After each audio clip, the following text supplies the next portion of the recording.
The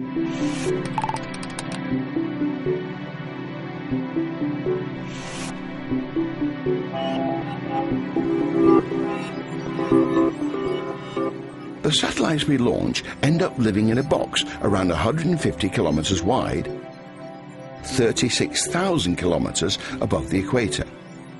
If several satellites occupy the same box, they form a cluster in geostationary orbit, all pretty much the same distance from the Earth, travelling at pretty much the same speed. We call this clustering of satellites co-location. The zone where the co-located satellites live is called an orbital slot.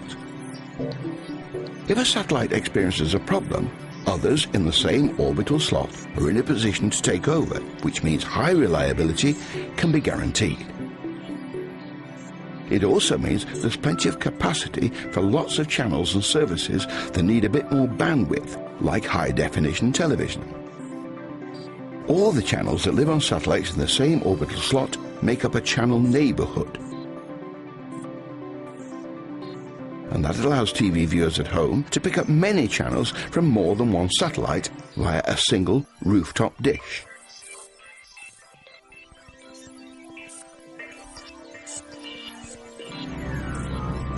In ground control centres around the world, teams of highly skilled engineers are keeping the satellites in exactly the right place. Our entire satellite fleet consists of several orbital slots with as many as 8 satellites in each. Each satellite has between 1,000 and 5,000 parameters that must be monitored and controlled from the ground.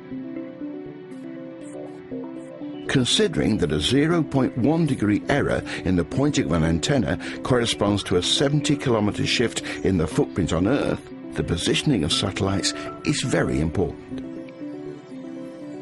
The position is controlled by tweaking the speed in orbit via thrusters supplied with an onboard fuel reserve.